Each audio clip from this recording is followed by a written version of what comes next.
జయ జయ శంకర హరహర శంకర. కుంకుదురు బుడతల మావడి శివాలయం వద్ద స్నానాలయం వద్ద పరమేశ్వరుడు యొక్క సంకల్పం చేతన మహాసౌరయాగము, అంటే సౌరము అంటే అందరికీ తెలుసున్నదండి, సూర్య సంబంధమైనటువంటిది. సౌర కుటుంబం, సూర్య కుటుంబం, ఈ సూర్య సంబంధమైనటువంటి యాగాన్ని చేయాలి అనేటువంటిది భగవత్ సంకల్పంగా మేము నిర్ణయం చేసి వేద ప్రకారంగా ఇది జరగాలి అనేటువంటి కోరిక చేత ఈ సంకల్పం చేసుకున్నామండి. దీనికి ఏంటంటే ఇప్పుడున్నటువంటి కాలాన్ని బట్టి విపరీతమైనటువంటి ఖర్చు ఎక్కువగా ఉంటుంది కనుక 10 మంది సహకారం చేస్తే కానీ సాధ్యపడదు. కాబట్టి అలాని అందరికీ లేదా తక్కువ మందికి భారం పెట్టినా అది ఇబ్బందితో కూడుకున్నటువంటి పరిస్థితి కనుక ఇంటికో పుష్పం ఈశ్వరుడికో మాల అనేటువంటి విధానంగా దీనికి నిర్మాణం చేశామండి. ఈ సౌరయాగము ఏ యాగమైనా సరే చాలా గొప్పదైనటువంటిదండి. అందులో అన్నప్రదాత అయినటువంటి వాడు, ఆరోగ్యప్రదాత అయినటువంటి వాడు సూర్య భగవానుడి యొక్క యాగము. ఈ యాగము చేయడం వల్ల అంటే సహజంగా ఉపనిషత్తులు ఏం చెప్తున్నాయంటే ఆకాశ సంభూత ఆకాశాద్వాయు వాయోరగ్ని అగ్నేరాప అభ్య పృథివీ పృథివ్యా ఓషధయ ఓషధీభ్యో అన్నం అన్నాత్ పురుష సవా ఏష పురుషో నరసమయ అని చెప్పబడుతుందండి.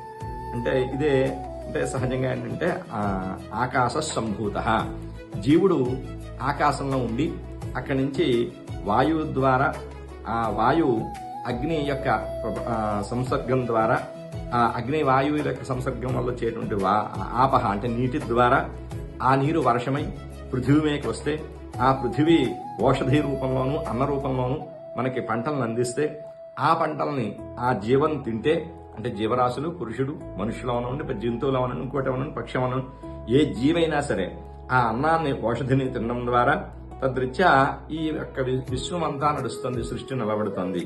అంచేత సవా ఏష పురుషో అన్నమయ రస, ఏ జీవమైనా సరే అన్నమయ రసం అంటే ఏ జీవానికైనా సరే ఈ అన్న ప్రాణం ఉంటుంది అనేటువంటిది చెబుతుందండి. అదే కృష్ణ పరమాత్మ భగవద్గీతలో అన్నాద్భవతి భూతాని పర్జన్యానంద సంభవ యజ్ఞాద్భవతి పర్జన్యో యజ్ఞ కర్మ సముద్భవ అని చెప్పారండి. అంటే ఈ యజ్ఞం కర్మ ద్వారా సాధ్యపడుతుంది. కర్మ అంటే చేయడం ద్వారా, అంటే చెయ్యాలి.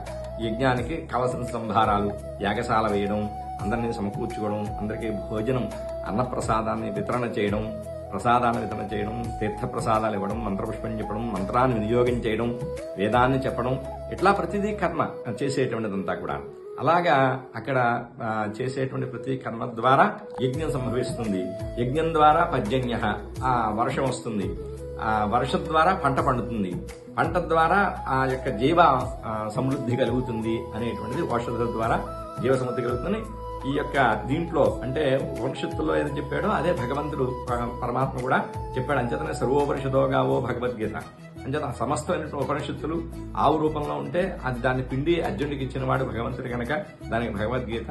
అటువంటి అద్భుతమైనటువంటి యజ్ఞము. ఈ యజ్ఞము చాలా గొప్పదైనటువంటిది. సౌర యాగము సూర్య సంబంధమైనటువంటిది. పైగా మాఘమాసంలో శ్యామలా నవరాత్రులతో కూడుకుని అమ్మవారు శ్యామలాదేవి యొక్క నవరాత్రులతో కూడుకుని వస్తుందండి ఈ యజ్ఞము.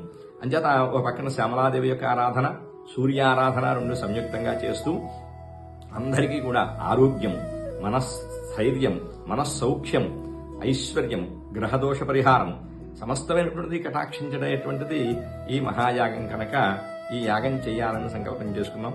అయితే ఈ యాగంలో ప్రతి వారికి ఒక అనుమానం, అంటే మనకి ఈ వ్యాపారాల రీత్యా లైన్ల రీత్యా ఎక్కడికైనా దూరంగా పెడతాం, అప్పుడు నియమం ఏమిటి, లేదా 14 రోజులు నియమం కుదురుతుందా, ఆడవారికి ఇంట్లో ఉండకపోతే ఎలాగా, ఇవన్నీ సహజంగా ఏంటంటే అండి ఈ 14 రోజులు కూడా దీక్ష తీసుకుని బ్రాహ్మలే చేస్తారు.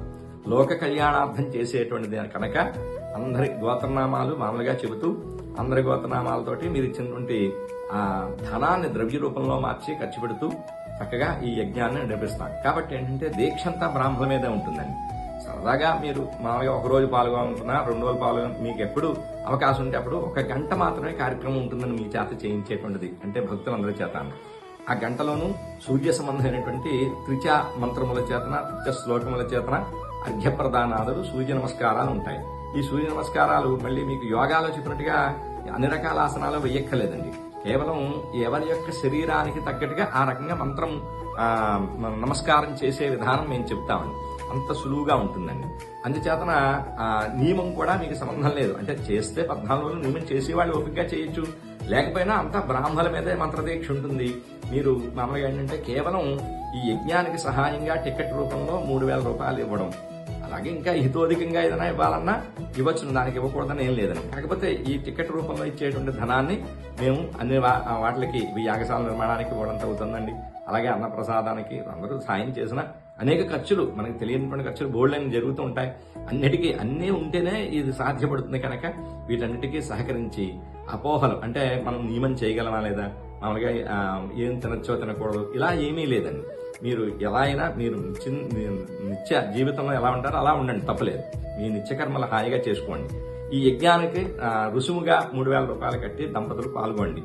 మీరందరూ వచ్చి చక్కగా ఓపుకుంటే వచ్చి ఆ గంట సేపు పార్టిసిపేషన్ చేసి ఆ యాగ దర్శనం చేసి అన్నప్రసాదాన్ని స్వీకరించి వెళ్ళిపోవచ్చు. లేదు సాయంత్రం మంత్రపుష్పాలకి తీర్థప్రసాదాలకి రావచ్చు, లేదు అసలు రావడం కుదరలేదు, ఏదో ఒక రోజు రావచ్చు. ఎలా అయినా దీంట్లో పాల్గొని ఈ కార్యక్రమాన్ని మీరు జయప్రదం చేసి చక్కగా ఈ యజ్ఞంలో పాల్గొని ధర్మకార్యాన్ని నిలబెడతారని కోరి ప్రార్థన. జయ జయ శంకర, హరహర శంకర.